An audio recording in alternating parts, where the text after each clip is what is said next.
Hey, I'm Oliver from Kamelot, and you're watching Brutally Delicious. Yeah. One, two, three, four. The Brutally Delicious Podcast. The Brutally Delicious Podcast. The Brutally Delicious Podcast. The Brutally Delicious Podcast. What's up, everyone? I'm Dark Macek with Brutally Delicious. We are here in Richmond, Virginia with Oliver from Kamelot. Hey, how the hell are you, man? Hey, I'm good. Okay. Glad to be here. Thank you for being here. Have you been to Richmond before? I don't remember. I have no clue. I'm touring since 30 years, and it's a big blur. So I remember cities usually when I come back. So I was walking around for 2 hours, more the historic sites. I'm a big history fan, and I don't think that I've been to the city before. So I lived here for about 10 years, and I always had to go to Silver Spring, Maryland to see you. This is the first time I think I've ever heard of Kamelot coming down here. Right. We have a lot of cities this time we haven't been to before. Yeah. Well, thanks for coming. If I'm not mistaken, Thomas Youngblood was born here? He was born in Virginia, yeah. I think definitely somewhere close here, yeah. It's interesting. So The Awakening has been out for about a year now, right? And this is your second US run since then? Right. Right. So how has reception been? Yeah, awesome. I mean, after every album, usually fans are grateful, and we have such a awesome fan base. But this one's been outstanding, basically. Are there like particular songs that jump out? Like obviously there's the singles, but I remember on the last one, like Vespertine was a fan favorite. Right. And the funny thing about that song was that I wrote the song, and our producer said, that's not a Kamelot song. And I was pushing the song, and then they wanted to put it on like some kind of B-side, whatever version, and I was insisting that it belongs on the main record, and it actually became, probably the favorite song of the album. So it's about taste, right? How do they think it was not a Kamelot song? Like to me, that sounds a lot like a blend of the stuff on Karma and the newer stuff. Like totally. So this is why I was pushing. So I was really in this case. Usually I'm very flexible, and I try to all the opinions, but in this case I was getting some German toughness out. But with this album, Pantheon, for example, is a little bit like a hidden gem. A lot of people request. Opus, of course. Eventide, songs like that. Well, my favorite's The Looking Glass if you need new ideas. So okay, yeah. Cool. Anyway, you said Pantheon and that whatnot. So about a week ago, I interviewed Blind Guardian, and it's interesting because you're both similar styles from the same era. I mean, you're different, but both vaguely power metal. Okay. Most of their set is older stuff. They have like maybe 2 new songs, and something that always amazes me about Kamelot is most of your set is from the Tommy era.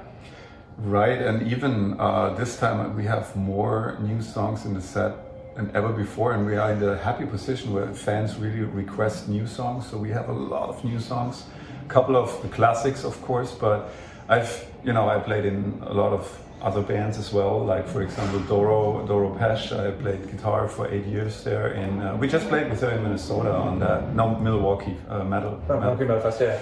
Not Minnesota. And with Doro, I remember in the beginning of the tour it was maybe 2 new songs, 3 new songs, and then they slowly disappeared and got replaced always by the same classics, the fans requested. And Kamelot is in that position where we can really play new songs, and fans also want that and appreciate it. So you're saying like obviously Vespertine was requested, but you're not having fans clamoring for like the Elizabeth trilogy, is it? Sometimes, of course, people want Elizabeth. Sometimes, sometimes you get really like obscure old songs which we never played live anyway. So, you cannot make everybody completely happy, but we try. So, I mean, is there like, how does the band feel? I mean, it's got to feel good to have your new songs requested. Yes. But is anyone in the band saying like, let's do a Black Halo anniversary tour? Or? I mean, the point is, well, there's the Tommy era that started with Silverthorn.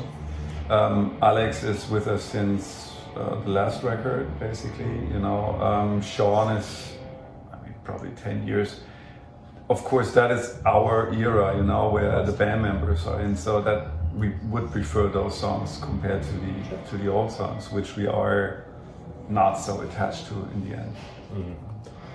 I just thought it was really neat. Like, for instance, you know, Megadeth, like still a metal band, but anytime you see them, the last song is going to be Holy Wars, right. And then before that, it's like Peace Sells and Symphony, and maybe you'll get one or two new songs off the album. Yeah. So, and I'm trying to remember, when was Kamelot's first album released? Like 95? I think the band started in 93, Yeah. and when did the first one come out? I don't know. Mid-90s. So you're coming up on 30 years, right. And it seems like the last 10 are really the ones that are like, oh yeah, let's keep going. Yeah. So, was it, and I guess I'm just curious, like, so obviously, like, some of the lineup is newer, but was, like, the singer switch had to have been a big deal. Is it largely Tommy and... Is it what? The change, I guess, like, reinvigoration. Is that Tommy coming into the band? Like, what the hell happened? How is it that 20 years into your career, you're like, oh yeah, now we're really turbocharged? It's a good question. I think it was, Tommy came in the band. I started writing songs. Also, Tommy contributed songs. So a lot of the essential, like the core stuff changed, and it worked. And that's not necessarily the case.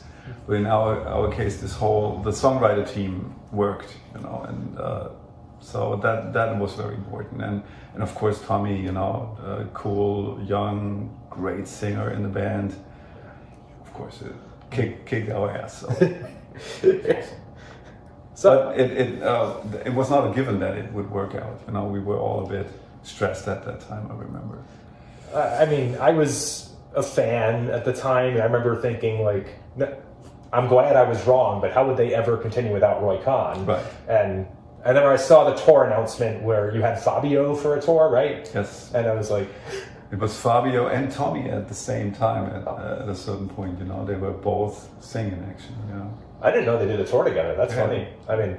Tommy did like 2 songs, something like that, and Fabio the rest.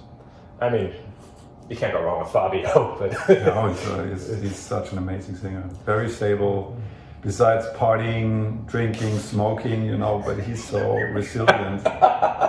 It's amazing, you know, that guy. Yeah. Tough.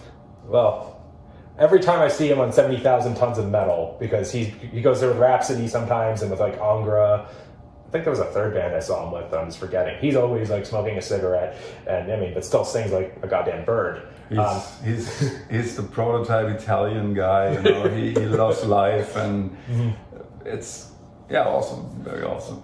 So that was like a segue into the next question. It seems like the band is on, you guys, I mean, not Fabio, 70,000 Tons of Metal every other year. Are you going to be on next? I don't know.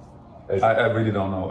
I'm not booking, and I usually I stumble out of the tour bus in the morning, and I listen to the language, and then I know in which country I am and which city, and so, you know, I'm not good when it comes to the organizational part of things. Well, sure. Okay. Other weird question that this one struck me. So every time I've seen you on 70,000 Tons of Metal, I think 3 different cruises, but every other time I've seen you, Battle Beast was opening. This time they're not. What the? Can you explain that? Like, do you have any insight? You there? mean 70,000 tons, or not like when you're touring, not the festivals. It's only... Battle Beast was now support for a while, and it was a really good fit. And I also I like the band a lot. You know, that's not necessarily the case with support bands always, but no, it's just cool when you can go out and you can watch the support band and you really like it. And I did it almost every other night, you know, despite the preparation for our actual gig. But they were great people, also partying people, and you know, we never had any problems, and they're very experienced, great musicians. But everything comes to an end at a certain point, you know. You gotta change the lineup. Well, so I did notice, I think they're like doing a headlining tour right now. Yeah. Like, I think they're playing New York next weekend. So Something I've been noticing a lot of is like, it seems like this, I'm going to use this term broadly, power metal scene is really rising. It's like Powerwolf came to the US for the first time last year. Okay. Wind Rose is headlining. They did, I think, one support tour. Yeah, they supported Rhapsody last year. Rhapsody came back for the first time in like 10 years last year. Okay. Now, obviously, like, I would consider Kamelot an American band, even though only 2 of the members are American. Is that so? I figure that might be why. But you guys always toured the U.S., but a lot of the others didn't. Sorry, I'm kind of rambling here. But do you see this like tide rising in the genre? I mean, you say it. Yeah. So what we did this time is playing cities we never played before. Quite a lot of places we haven't been, like here, for example. I don't know. I mean, so far it was a very, very successful tour, but I wouldn't necessarily say that I would see a real rise. If that's the case, I'm happy. So yeah. Well, interesting.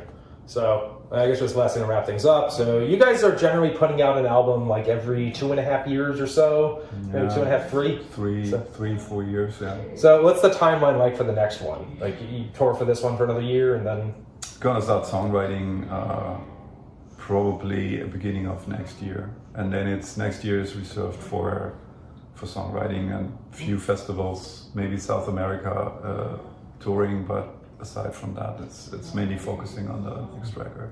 Okay, so no tour next year?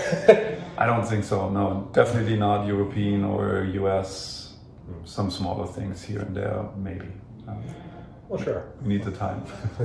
Awesome. Sounds like sound check starting, so let's get out of here. It's not our sound check, but thank you very much, Oliver. Hammerfall.